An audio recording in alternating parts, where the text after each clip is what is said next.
আমরা মানুষ, আমরা চলনে বলনে চিন্তায় আমরা গুনাহ করি। আল্লাহ তাআলা গফুরুর রহিম, তিনি কেবল আমাদেরকে মাফ করে দিতে পারেন। এই সবক আল্লাহ তাআলা আমাদেরকে দিয়েছেন। ইনশাআল্লাহ আমরা সেই সবক পালন করে তারপরে একটু শান্তির ঘুম দেব। এবং শুধু আমরা ঘুমাবো না, ইনশাআল্লাহ সারা বাংলাদেশ শান্তির রাজ্যে পরিণত হবে ইনশাআল্লাহ। শান্তিতে জনগণের কাছে বাধ্য থাকবেন। জনগণ যাতে নিশ্চিত থাকে যে তাদের কোনো টাকা চুরি হয়ে ওনাদের পেটের ভিতরে ঢুকে নাই। আমরা আশা রাখি এটা আমাদের লোকেরা করবে না।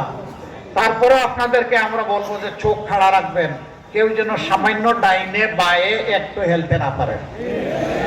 আবার বৃদ্ধ বনিতা, হিন্দু মুসলিম বৌদ্ধ খ্রিস্টান সকলের জন্য আমরা ন্যায় বিচার কায়েম করব। যে অপরাধে একজন পিয়নের বিচার হবে আর একই শাস্তি হবে। এখানে কাউকে দায় মুক্তি দেওয়ার কোনো সুযোগ নেই, বরঞ্চ সবাইকে তার দায়িত্বের জন্য জবাবদিহি করতে হবে জনগণের কাছে। নদী মরে খাল, এখন মরুভূমি, আমরা হাত দিব ইনশাআল্লাহ। অনেকে বলে নদী শাসন, কিসের আবার নদী শাসন? নদীর প্রতি ভালোবাসা, এই নদীর নাব্যতা ফিরিয়ে আনা হবে ইনশাআল্লাহ। আল্লাহ তাআলা নদী দিয়েছেন নিয়ামত, মাটির উর্বরতা রক্ষা, মৎস্য সম্পদ তৈরি, নেভিগেশন।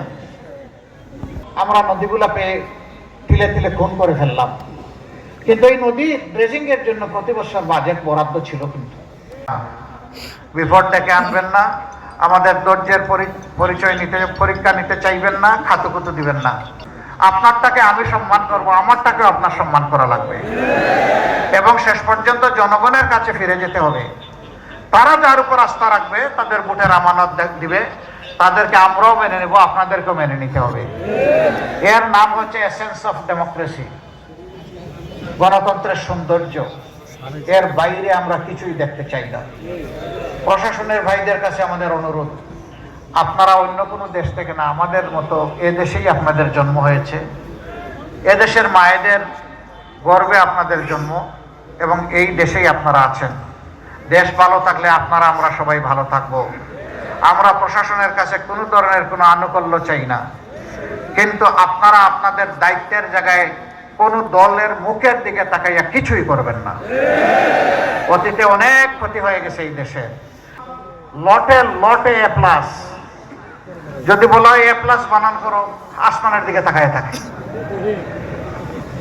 এটা কি তাদের দোষ? এটা আমাদের শিক্ষা ব্যবস্থার গলদ এবং সরকারের দোষ। সরকার মা বাপের দায়িত্ব পালন করলে এটা হতো না। কেমনে পালন করবে রে ভাই? নিজের সবগুলো যে বিদেশে পাঠাই দিছে লেখাপড়া করার জন্য, পরের সন্তানের জন্য এদের কোনো দরদ থাকবে? মাগুরায় মাত্র 2টি সংসদীয় আসন আছে। সেই আসনে যারা প্রার্থী 11 দলের, তাদেরকে আপনাদের কাছে আমি আমানত রেখে যাচ্ছি। 1 নম্বর আসন জনাব আব্দুল মতিন, উনি দীর্ঘদিন এই জেলার আমির ছিলেন, একজন বিশিষ্ট সমাজসেবক এবং রাজনীতিবিদ। আপনারা তাকে সবাই চিনেন। আমি তার হাতে ইনসাফের প্রতীক দাড়িপাল্লা তুলে দিলাম। অধ্যাপক এমবি বাকের, তার হাতে আমরা ইনসাফের প্রতীক দাড়িপাল্লা তুলে দিচ্ছি। ইনশাআল্লাহ তাকেও 12 তারিখ বিজয়ী করে এরপরে নিজের বুটের হিসাব আদায় করে তারপরে ঘরে ফিরে আপনারা শান্তিতে ঘুমাবেন, তাই না?